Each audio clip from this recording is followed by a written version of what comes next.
Brian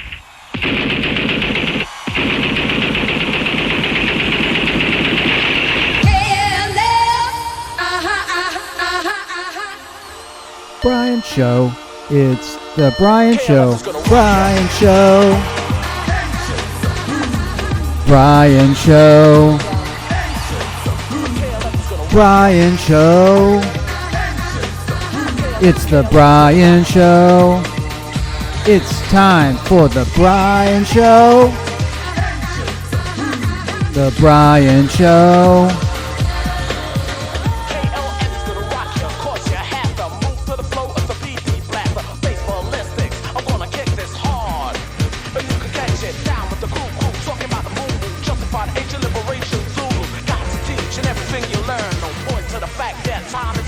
Brian Show, Brian Show, Brian Show, the Brian Show.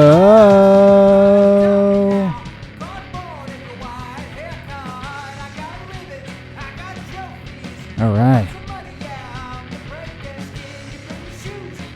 Turn that up a little bit.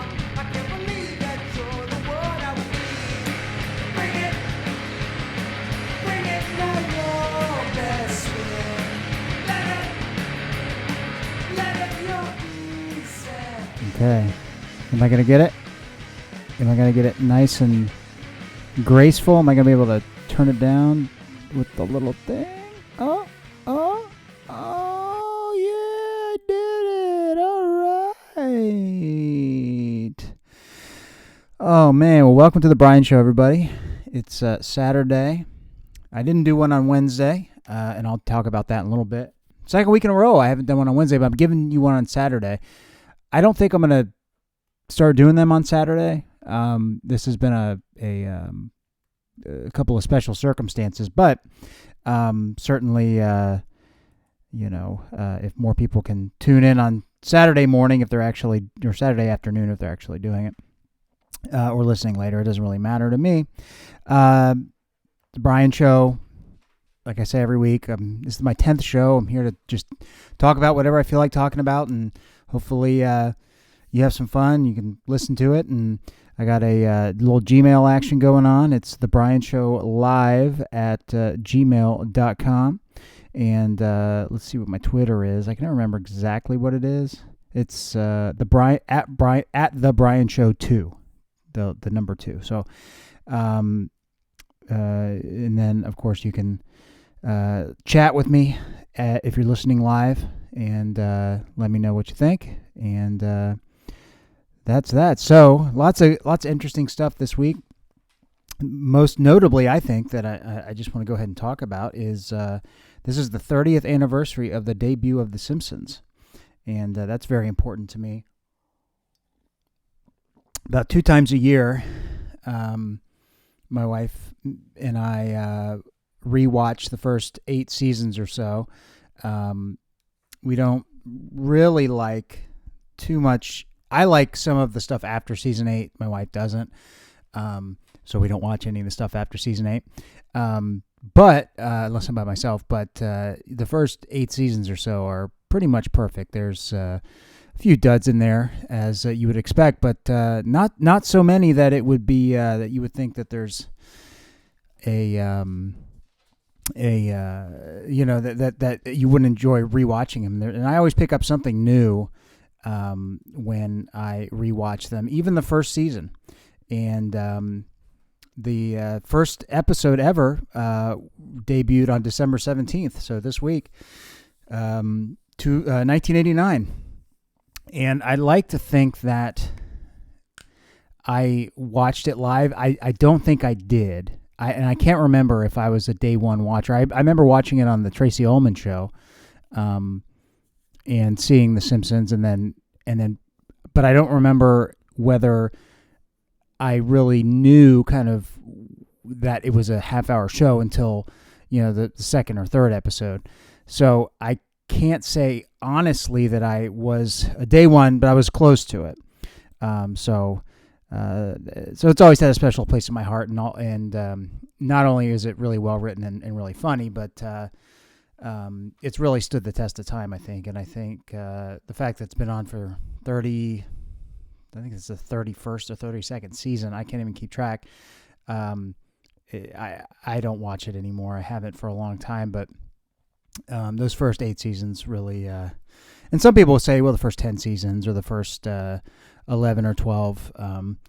I've watched all those seasons, and I just never really got into them. But I think it has partly to do in the same way that people like the Saturday Night Live that they grew up with, that era. I don't even know who's on it now, but when I was a kid, when I was a teenager, it was about this time. It was Mike Myers and Phil Hartman and Dana Carvey and all those people. So that's when I think of, and Chris Farley. And so when I think about Saturday Night Live that I like, that's obviously what I go to and what I remember. And so, the Tina Fey years, Amy Poehler, Jimmy Kimmel, or what's his name? Jimmy, I can't even think of his name. The guy, he's a famous guy, but I can't, Jimmy Fallon. I've seen some of those episodes, but I've never really gotten into them. And then I couldn't tell you who's on the cast now. So it is interesting, but I think that the Simpsons really stands the test of time, even if I'm looking at it objectively, and I don't know if I can. But the first episode that aired was Simpsons Roasting on Open Fire, but it wasn't the first one that was produced. So they kind of took it out of order. I think the first one that was produced was Bart the Genius. But I don't remember. I'd have to look it up. But yeah, it was Bart the Genius, I think was the first one. That was the one that was originally slated to be aired, and that aired the episode after The Simpsons Roasting on Open Fire. So, but it's if you haven't gone and rewatched that first season, first 1 or 2 seasons, I think the second season's really great as well. Go back and listen to them or watch them. I think you'll enjoy them, and I think that you will gain a new appreciation for kind of the growth and how much it's stood the test of time. And there's a big fan base out there. If I'm a fan of anything, I'm not a big fan of Star Wars. If I have a fan predilection, it's probably The Simpsons. I would say so. I like sci-fi, and I watch Game of Thrones and all that stuff. And I like it a lot, but I don't get really into it. I've read books on The Simpsons. So that's that. So let's listen to a little bit of Bart in the very first episode of The Simpsons. Hey Norman, how's it going? So you got dragged down here too, huh? How you doing, Fred? Yeah, excuse me, Fred. Oh, pardon my galoshes. And you never see those people again.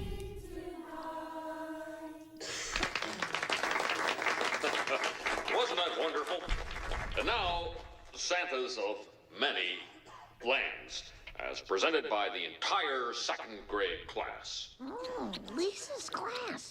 Felice Weihnachten. That's German for Merry Christmas. In Germany, Santa's servant Ruprecht gives presents to good children and whipping rods to the parents of bad ones. Merry Kuramatsu. I am Hotsuyashi. That's Ralph. Japanese priest who acts Completely like different Santa Claus. voice. I have eyes in the back of my head, so children better behave when I'm nearby. Now presenting Lisa Simpson as Tawanga, the Santa Claus of the South Seas. Oh, it's Lisa. That's ours.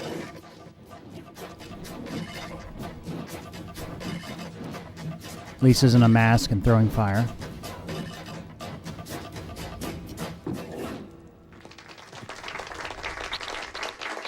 The fourth grade will now favor us with a medley of holiday favorites. Dashing through the snow in a one-horse open sleigh, o'er the fields we go, laughing all Isn't Bart sweet, Homer? He sings like an angel. Oh, jingle bells, Batman smells, Robin laid an egg.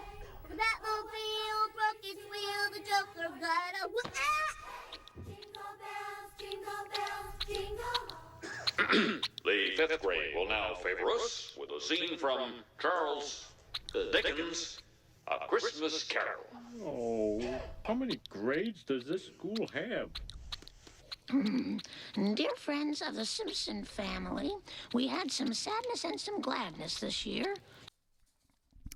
So that's the opening scene of the first episode of the first episode of the first season of The Simpsons. So I thought that was cool. I was thinking about that. That was I wanted it if I was going to do a show on Wednesday, I wanted to play that. But now you're wondering, well, why didn't you do a show on Wednesday? Well, I'll tell you why. I will tell you why right now. Are you ready? Are you ready? Well, remember last week when I was complaining about buying a car? Well, and I told you, and I hope you took my advice if you plan on buying a car. And really, the day after Christmas is a great day to buy a car because they're trying to move all their inventory.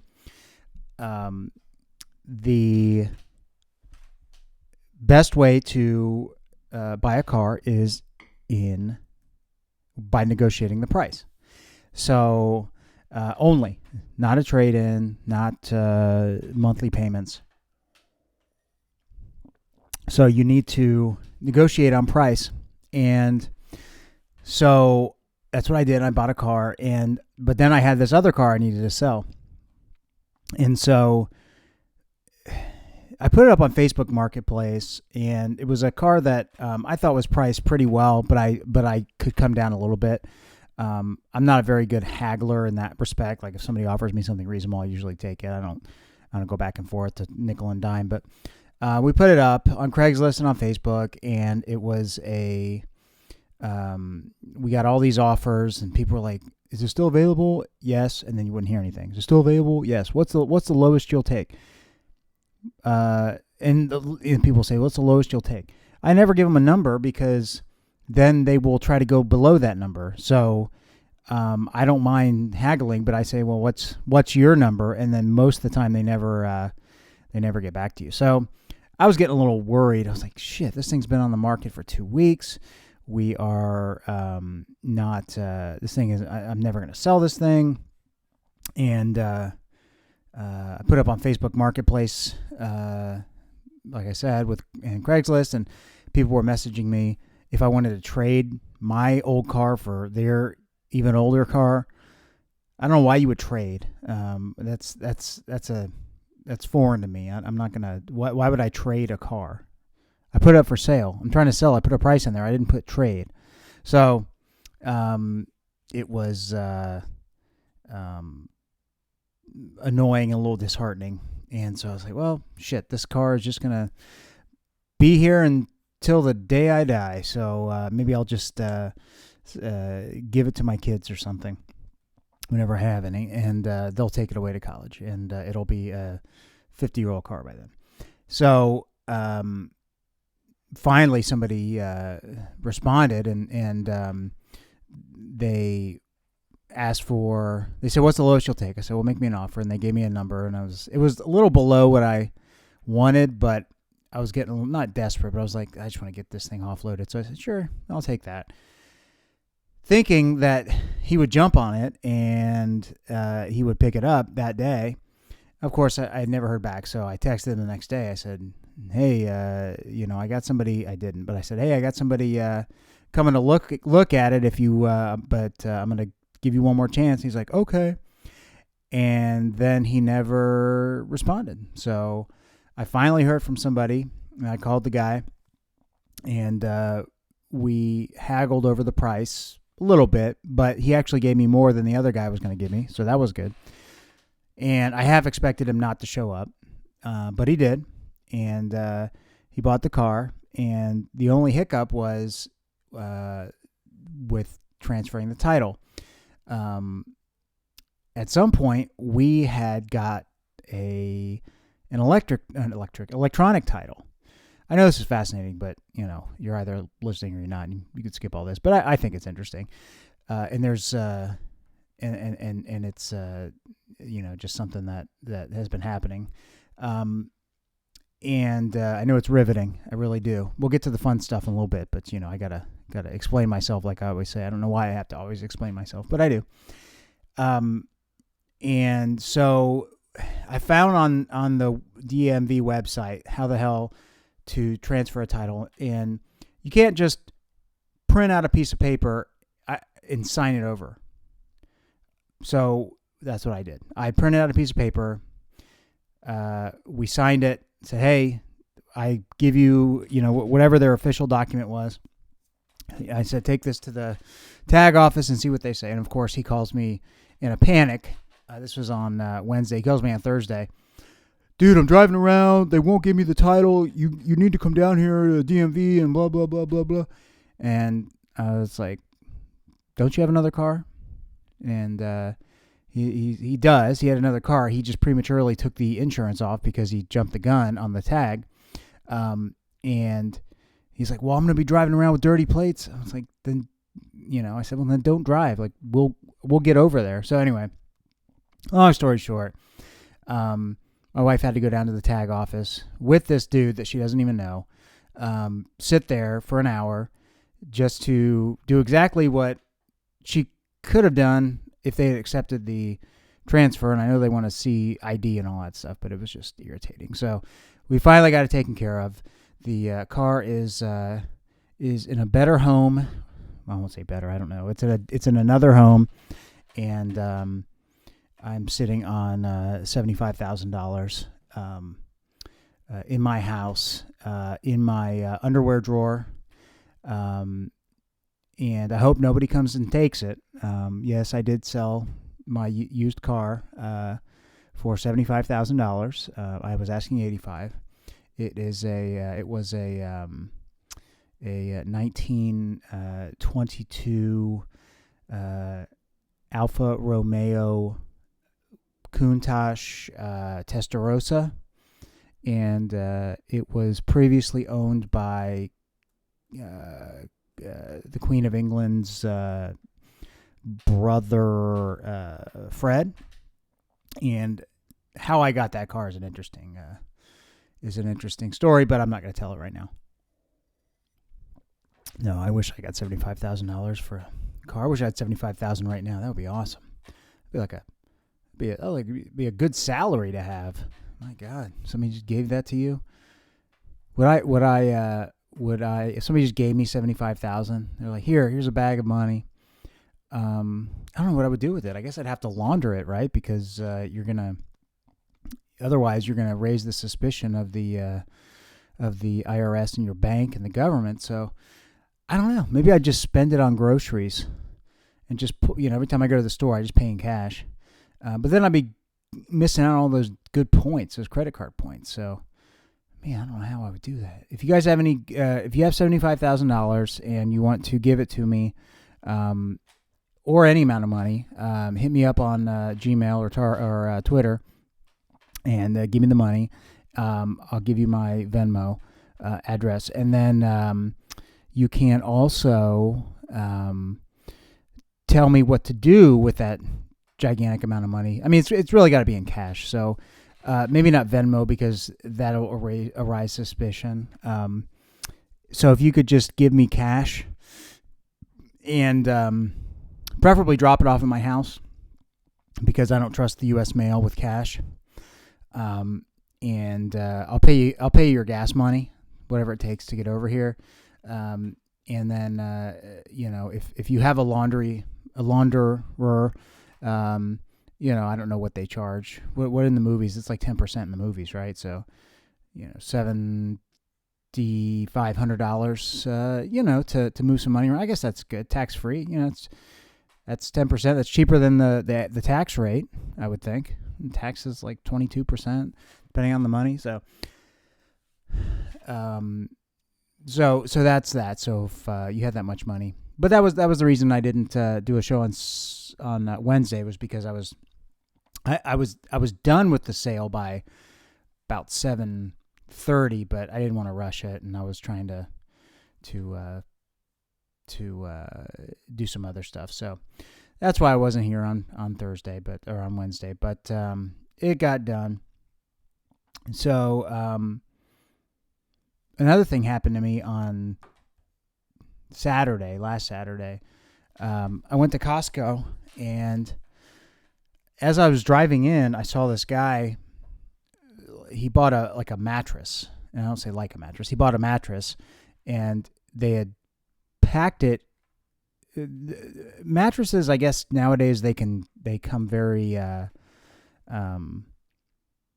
compact. Like they can pack it into a box because of the foam, and but it's still heavy. So anyway, it was probably a box about 4x2 or 4x3 or 5x3 or something. It was a big box, but he wheeled it out to his car, and I pulled in next to him, and I noticed he was having trouble kind of sliding into the back of his SUV. So I just got out and I said, "Hey, do you need help putting that in there?" He's like, "Oh, that'd be great. That'd be great." So the whole thing took about 10 seconds, and I, lifted with my knees and pushed it in there, and then I stop, and he says, "Thanks a lot. Thanks a lot. Appreciate that." And I extend my hand to shake his hand. Like he did me a favor. And I was like, "Oh, yeah, you're welcome. Here, thanks a lot." Like the transaction was done. My good deed was done for the day. And then I stuck my hand out to shake it, and I almost had to reach for it because at that point I couldn't pull my arm back because then it would look weird. So I just kind of held it there for a half a second until he realized what I was doing. He was like, oh, okay, all right, yeah. And I was just kicking myself walking in. Why the hell did I try to shake that guy's hand? What was the reason behind that? Why even do that? And part of it was just habit. You meet somebody, and I'm a friendly guy. I like to. I'm an old-fashioned kind of guy. I like to call people on the phone and talk to them face to face, look at them face to face. And I'm a handshaker. And I just like that personal touch, So in my job, instead of sending an email, if I want to get something done, 9 times out of 10, I'll just call them, because if they're in their office or their cubicle, wherever I need, I can get a more direct answer, and I can explain myself than just an email going off into the ether. So anyway, I shook his hand, and I was saying, why the hell did I shake his hand? What is the reason behind it? I did him a favor, and then I grabbed his hand almost to shake it. So anyway, it was weird. Not really weird. It was just one of those things that was like, what compels me to do that? I think it's just habit, I guess. But whatever. That's the way it goes. And I don't remember if I talked about this last week. It's not that interesting, but I'll say it again. I have a freezer, like an outdoor freezer, or a freezer in the garage, standalone, upright. So anything that we have, if we have a little bit of leftovers, we'll just say, well, let's just freeze it. So our freezer is, until it broke, and then we had to throw everything away, and then we got to fix. But anyway, our habit is to freeze stuff, and so you'll go through it, and what do we got to eat? What do we got in here? And there's stuff in there that's a year old. Like, oh yeah, there's half a container of noodles, which sometimes is good because it's still good. I mean, it's been frozen, so it's not like not getting moldy. And I guess you got to do something. If you have a freezer, you got to freeze stuff. Just like if you're a hammer, everything looks like a nail, right? If you have a freezer, you want to use it and freeze it. So that, I don't remember if I talked about that last week, and if I did, and if I'm repeating myself, I apologize. But it was just something I was thinking about. So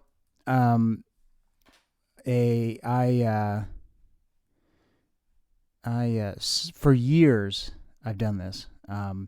Subscribe to dictionary.com. Dictionary.com is a it is what it is. I mean, it's exactly what you think it is. It's a online dictionary, and there's a word of the day, and I've been getting it to my email address for 1,630 of them, and I almost never look at them, but I just have them, and so I thought that I would, help with your vocabulary. See, I can't even think today. Help with your vocabulary. Well, what I'm trying to do is I'm trying to pull it up, so I'm trying to be smooth about it. But what I didn't do was pull up some bed music. So let's do that, and then we'll go into that. Let's see. Let me just type in bed music. Okay. Bed. Now is it going to be music for? Here we go. Well, yeah. Let's try this. Isn't there like a? Yeah, I don't like that. I don't like that at all. Let's see. Chill out music.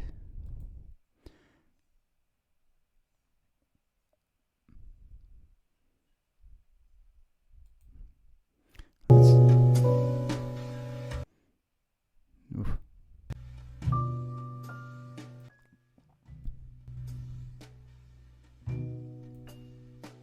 That's good. And there's a live chat. Oh, man. And people are arguing over it. Who has the time to do that? People need to have the time to... it's Christmas music. That almost not Christmas music. Even though it's Christmas time. Chill out. I think there was hip-hop. Yeah, there it is. Chill out hip-hop study. I think I used that. Yeah, this is it. Yeah. There we go. Yeah.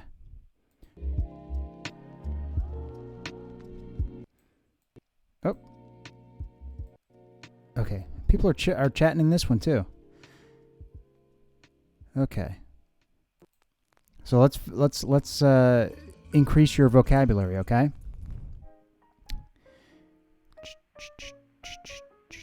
Okay, the first word. And what I'm going to do is I'm going to tell you the word, I'm going to tell you the definition, and then I'm going to use it in a sentence.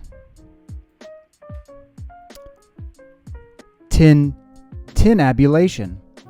Tintinnabulation. The ringing or sound of bells. It's a noun.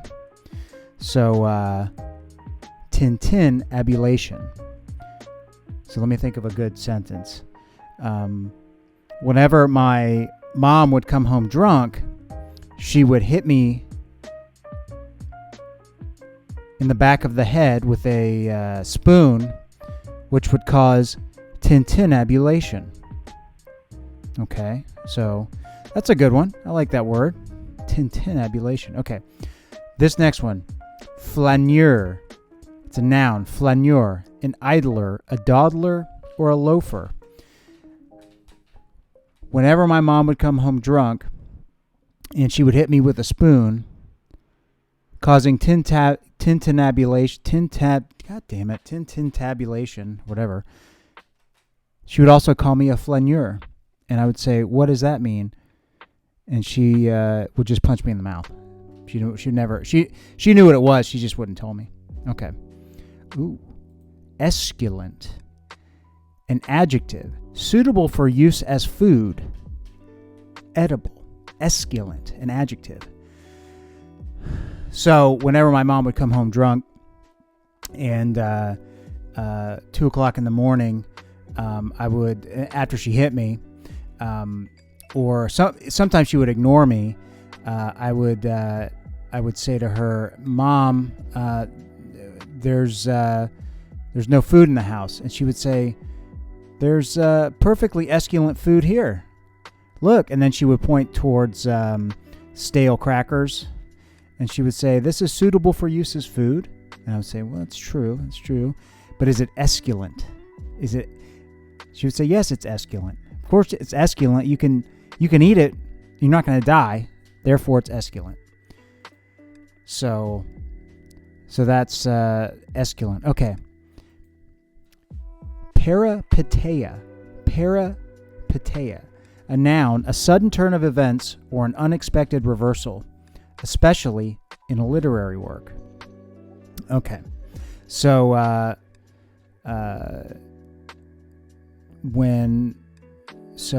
me think of a good example.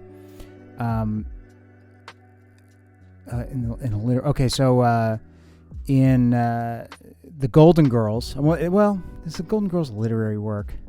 Let me think of a literary. Well, I'll a sudden turn of events or an unexpected reversal. So, when Sophia, who's the old one?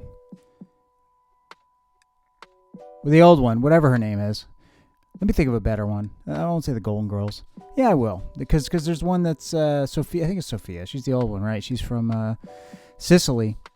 In the very last episode, or is it the penultimate episode? She is taken back to Sicily by the. She's extradited on mob crimes. She ordered the hit of lots of people, and that was a peripeteia, a sudden turn of events or an unexpected reversal.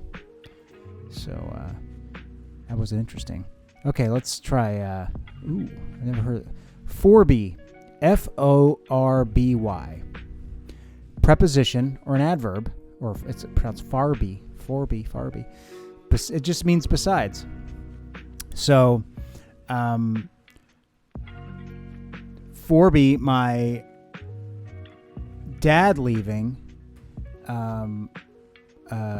he also used my identification and ruined my credit by taking out credit cards in my name and running them up. So, Forby, preposition, adverb, means besides.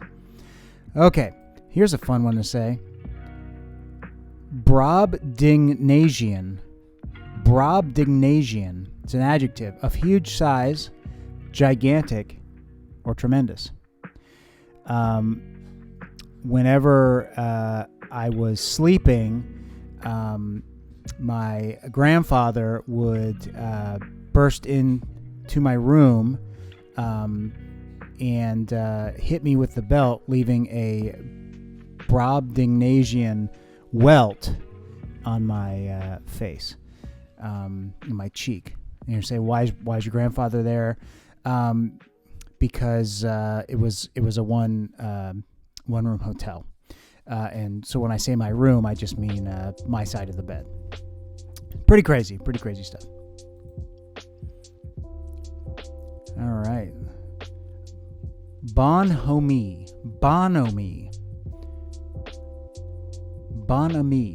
Noun, frank and simple good-heartedness, a good-natured manner, friendliness, geniality. After my dad left, I met many social workers that were filled with bonhomie, and then whenever my mom realized I was getting attached to them, she would move to another city. Bonhomie, meaning frank and simple good-heartedness, a good-natured manner, friendliness, geniality. All right. Ooh. You ready? Vicissitudes, plural noun, successive, alternating, or changing phases or conditions as a life of fortune, ups and downs. Okay. They remained friends through the vicissitudes of 40 years. That's the example. Mine would say, despite my mother causing severe damage to my arms by throwing me out of a moving car when I was an infant and causing scrapes, and I wasn't an infant, I was like 3.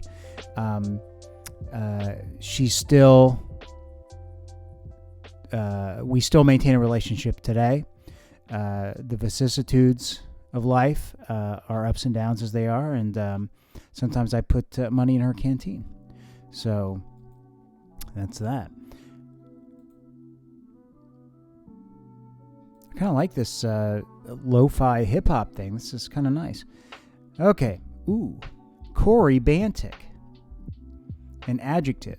Frenzied, agitated, unrestrained. Okay.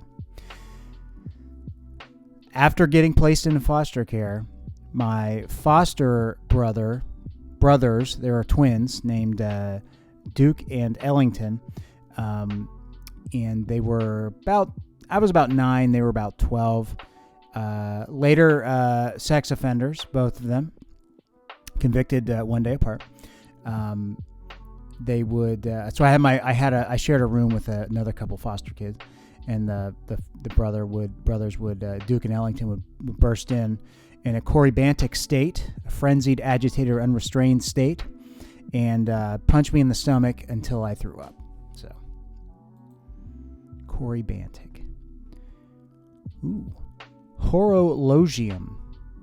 A timepiece as a clock or sundial, or a building supporting or containing a timepiece.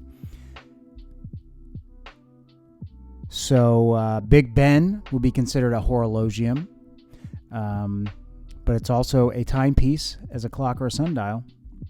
And whenever whenever I was getting punched in the stomach by Duke and Ellington, repeatedly causing internal damage, I would just kind of wait it out and turn my head to the side and watch them and just watch the clock. There was a clock on the wall. I don't know if it was the right time, but I could just count the seconds to just kind of take my mind off what was happening. I would watch a horologium. So that's that.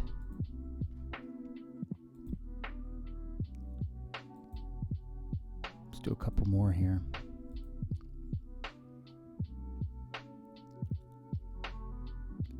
Let's find a good one. Eusagister. What is that? Eusagister, a noun, a self-styled authority on language usage. Well, my mom had her own way of speaking. You could say that she was a eusagister. Actually, no, that's wrong. She would criticize the way I spoke because I had a lisp, and apparently I would say, "Stop hitting me, mommy! Stop hitting me! That really hurts! Stop it! Stop it!" And she would say, "You can't." She would say, "As a eusagister, you can't. You have to speak normally. You can't speak with a lisp." So she was a self-styled authority on language usage. I mean, I was using the words right, but let's see. All right. Avocation. And we know what that means. It means a job, right? All right. One more. Spruik. Sprook. Verb. To make or give a speech, especially extensively or elaborately. A spiel, to orate. So sometimes, before my father left, he would, at the dinner table, if I left a piece of broccoli on the plate, he would sprook, extensively orate about how he pays the bills in the house and that how would I deign leave any food on my plate when it's just going to go to waste. And then he would push me out into the snow and make me sit on the back porch during the wintertime until I came back inside, till he was convinced that I was gonna not do that again. So to this day, I won't eat broccoli, or if I do, I make sure I eat it all.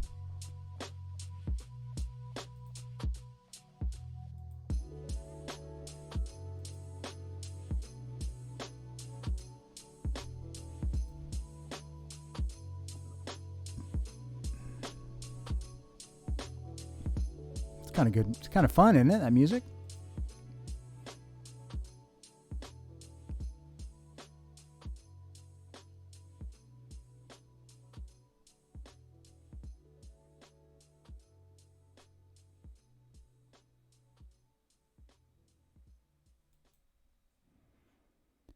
All right, so that was the dictionary words. I hope you learned some stuff.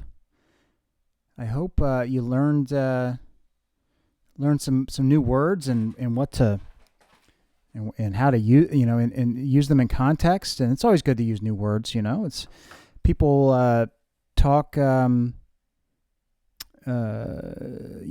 English language is large and varied, and even though our president has about 4 words in his vocabulary, and one of them is very. He says very every time. Listen to him next time. Everything's very very, very big, very, very, very this, very, very, very that. Everything is everything is modified with the biggest adjective you can think of.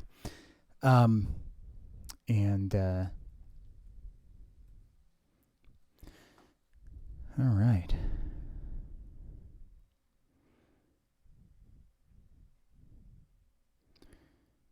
So I was thinking about band names, and you'll have to help me. I don't know how to spell it. I'm not sure how I'm going to spell it, but I want to start a band. It's a cover band called Dal Yankovic. Dal Yankovic. I don't know if it's spelled D-A-L-L. Maybe a doll, but maybe if I put a little line at the top to indicate that it's the elongated, like an apple, Dal, a little diacritical, Dal Yankovic. And then people say, "What, are you related to Weird Al Yankovic?" I say, no. We're our own band.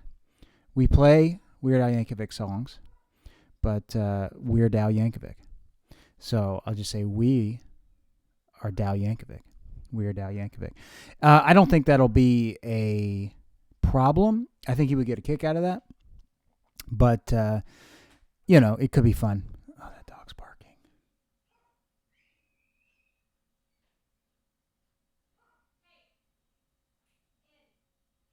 I don't know what he's barking at. He has no teeth. Can't do anything with it. So, yeah, Weird Dal Yankovic. So, I was also thinking about, I saw a poster, or maybe it was online or something, for John Leguizamo's. He's got a show out, John Leguizamo.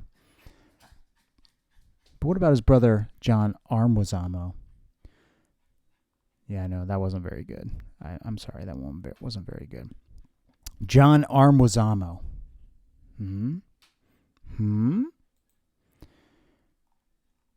All right. So what's everybody doing for Christmas, huh? Anybody do anything fun? I am not sure what I'm going to do. I'm really not. But I do know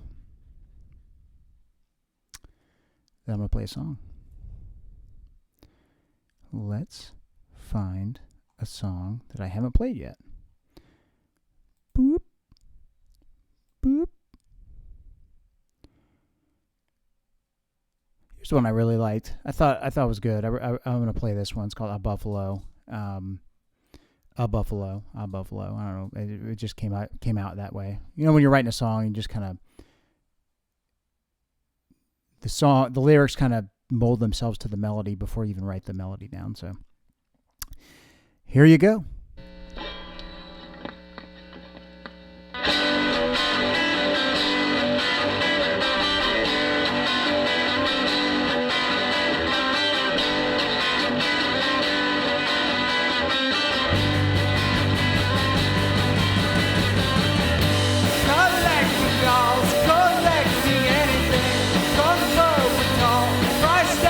Diamond rings, head in the past, baked in the passing lane.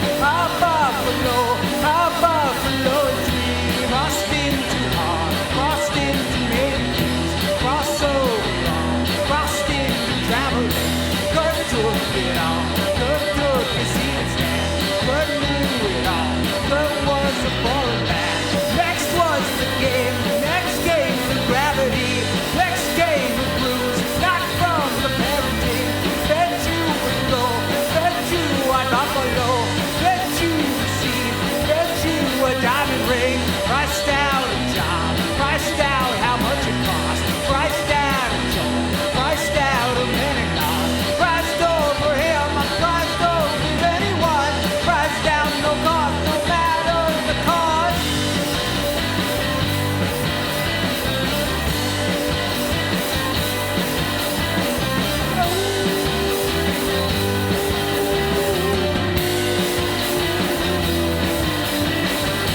Crossed into hard, crossed into many things, crossed over long, crossed into traveling. Kurt took it all, Kurt took a seat and stand. Kurt knew it all, Kurt was a foreign lad.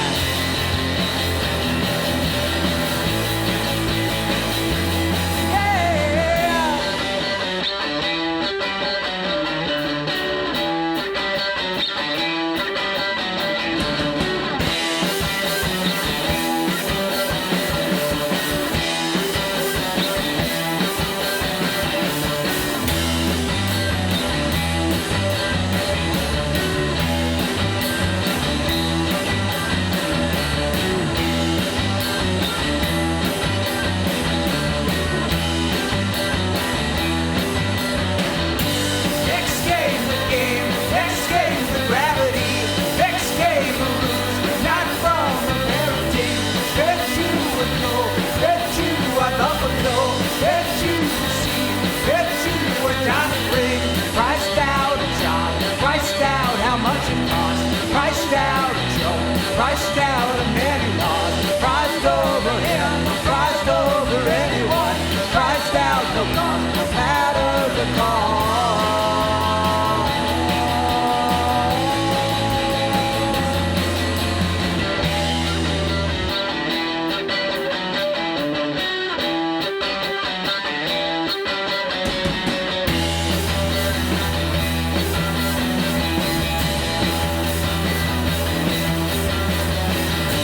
Collecting dolls, collecting anything, run forward tall, priced out a diamond ring, making the past, making the passing lane. How far below a dream, how far below, how far below.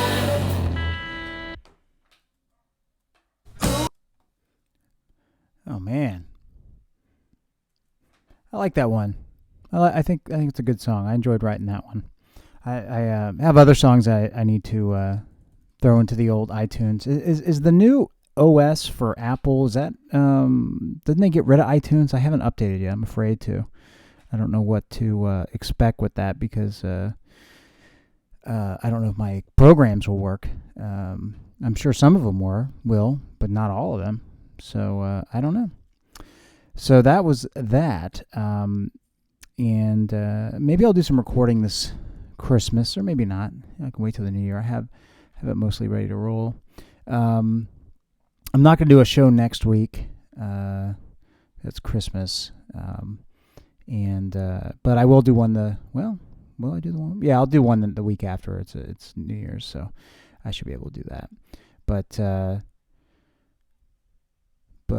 that's about it, folks. Thanks for listening. I'm going to I'm kind of out of it, right? Not out of it, but out of I don't really have much more to see without like phone calls and if I use up without phone calls and things to do, it makes it difficult to stretch the time out, and I don't want to just bore everybody.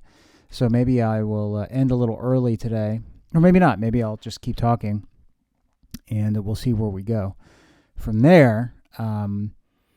Just as a endurance exercise. So maybe I will read you the Wikipedia from The Simpsons. No, I'm just kidding. I'm not going to do that. Maybe I'll read you some emails I got. No, I'm not going to do that. Let's see. I have so many damn emails I need to just go through. I have 1,689 emails unread because I just wait for, I just look, the ones that are important, I look at, but the ones from, like, for some reason I get emails from Dunkin' Donuts. Why do I get email? Because I had their app on my phone at some point. So I really need to unsubscribe from that because I really don't care. I don't need, Dunkin' Donuts doesn't need to email me anymore and clog up my inbox. And I know one email is not a big deal, but they send them, a lot. So, sorry, Dunkin' Donuts, you got to try better. Try harder. Be best, as Melania Trump says. Trump was impeached. That was pretty cool. I don't think anything's going to happen, and I think the Republican Party are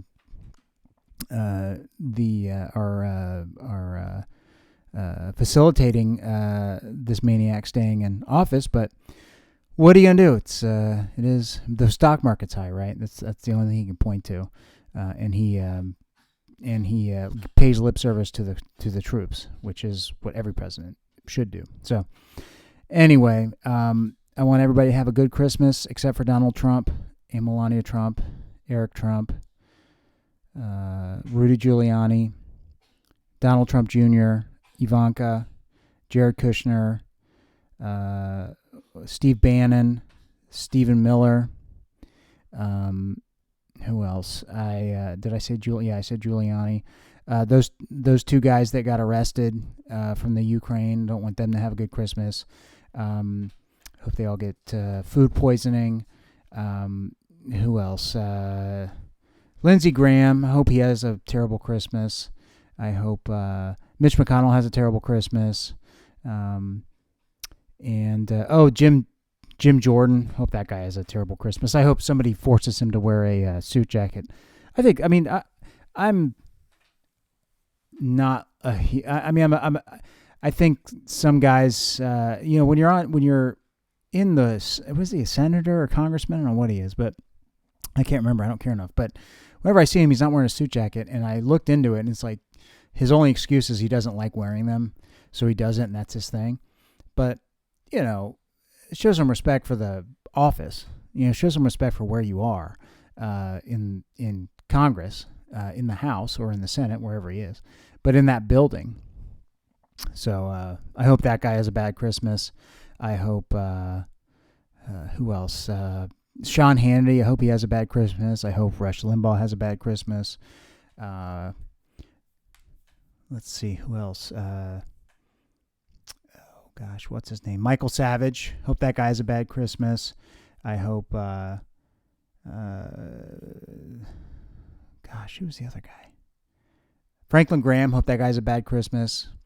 And New Year. I want all those people to have bad New Years too. And, I want them to have serious diarrhea and eat uncooked chicken or something. And anybody else that supports this guy, I want you to have a bad Christmas.